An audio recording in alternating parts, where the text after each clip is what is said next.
Hi everyone, welcome to Modules 8 and 9 in Education 608. This is where we're going to start talking about strategies, so some of the concrete operationalizations of the larger theoretical concerns we've talked about so far. Today we're going to talk about responsive classroom, the relationship between and across community and autonomy, the tension between structure and control, and the differences therein, and lastly, community building and student empowerment.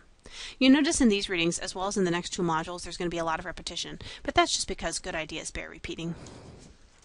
As always, I want you to think about where we've been as we process where we're going. That means thinking about docile bodies and discipline, as Foucault defines them, the primacy of cultural relevance and the mandate for responsiveness, our need to put primacy on relationship building and understanding ahead of discipline and control. Understand that no matter what, all classrooms have behavior problems, and that's normal. All you can control is how you respond. Understanding that behaviors and risk are distributed across and part of a range of complex systems. That tools for helping us understand behavior must be used as prerequisite to tools that purport to control behavior. And lastly, positive classrooms emphasize belonging and feature predictable routines, stable relationships, and opportunities for peer interaction. Today we're going to get into a little bit more about classroom routines as we cover the first part of the Strategies series. As we're reading through these modules, as well as modules 10 and 11, I want you to think about the place of understanding a relationship, as I've kind of highlighted it here on this plane. Here's a hint. The good models, quote unquote, are the ones that privilege understanding and relationship, autonomy, and community, even with tension. The bad models are the ones that privilege control, hierarchy, and isolation. If you do nothing else this semester, write that down and tape it to your desk. This is your rule of thumb for thinking about classroom management strategies. Another hint, the good models, quote unquote, are often harder to implement and require a lot more planning. They're less reactionary. So let's talk about responsive classroom. A little background, as laid out in the reading for today. Responsive classroom hinges on three pillars of practice: morning meeting, logical consequences, and guided discovery, in addition to the organizational components of academic choice, effective classroom organization, and the need for effective, authentic parent communication. The appendix of the Rim, Kaufman, and Sawyer reading has a really nice graphic that lays out all the nice things with examples throughout. I've chosen to paste into this frame the examples for just the rules and logical consequences pillar. You can see that these emphasize our goals of predictability, privileging relationship and community, and understanding, and most importantly, the absence of punishment. Here it is, does not include punishment. Rim, Kaufman, and Sawyer conducted their study in 2004. The central premise of their thinking was that teaching is an intensely psychological process, and that teachers' ability to maintain productive classroom environments, motivate students, and make decisions depends on their personal qualities and ability to create personal relationships with students. Responsive classrooms led to greater teacher self-efficacy beliefs, a happier school, a better work environment, and happier teachers. Responsive classrooms had structures that help teachers heal and by extension create better environments for students. So the question is, if responsive classroom is so great for teachers and ultimately helps students, is it good for children? Are the choices that it presents real? Are the students in control, or are they learning to be controlled or to be docile bodies? I can't help but ask these questions. But in reality, responsive classroom is quite good. I personally can't help but characterize responsive classroom as a tool that gives stressed out, intensified teachers a template for good practices and routines to follow, breaking down what seems like an insurmountable task into digestible bits.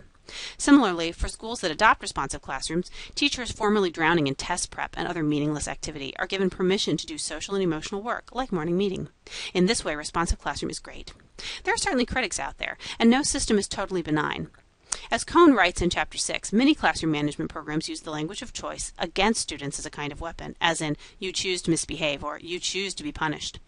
Cohn continues that most classroom management programs fall short in the realm of authenticity. They fail to allow students to make real decisions about what happens in the classroom. The consequences must be logical, the design excellent, but like any tool, it's possible that responsive classroom can be misused and fall short in this regard.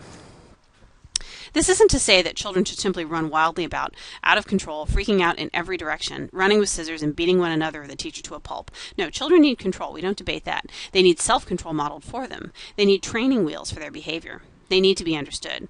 But as Cohn sneakily writes, children need to feel less controlled. And some argue that this is what responsive classroom does. It allows children to be less controlled, to feel less controlled, while teachers actually do have a handle on things in enough ways to make themselves feel sane. This is the key and the nuanced difference between what Kohn calls structure and control and the delicate balance of community and autonomy. While Kohn suggests that an effective classroom must be a democracy, I'm not sure I buy that. He does hit the nail on the head with these dual emphases. And here's a funny box on my screen. So, here's Kohn's sentence that I think strikes it all. The major premise: children misbehave when their basic needs have not been met. The minor premise is that children, like adults, have a basic need to experience themselves as origins of their own behavior as opposed to pawns.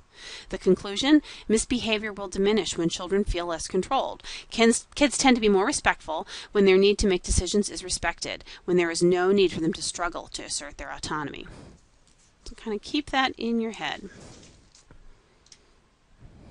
So let's talk about the amazing story of KS from Adelsky, Draper, and Smith.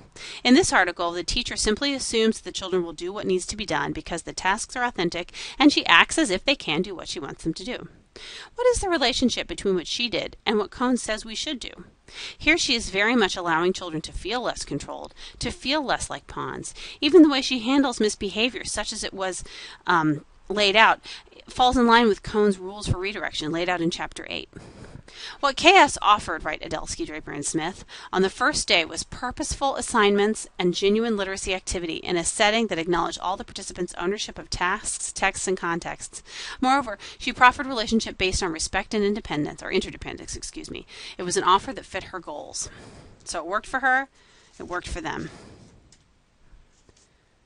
This is Kohn's sort of items that constitute how we redirect. And I think it fits in nicely with how responsive classroom frames redirection, how KS's classroom frames redirection, and how we need to think about systems that privilege understanding and community over structure and control. I don't know why that keeps coming up. Sorry, folks. So, a caring relationship is prerequisite to everything. Students and teachers need skills to understand and resolve conflicts, so you can't just do it automatically. You do need to learn how to do it. Teachers need to understand before they can respond effectively. Teachers should question themselves and their motives and their teaching first.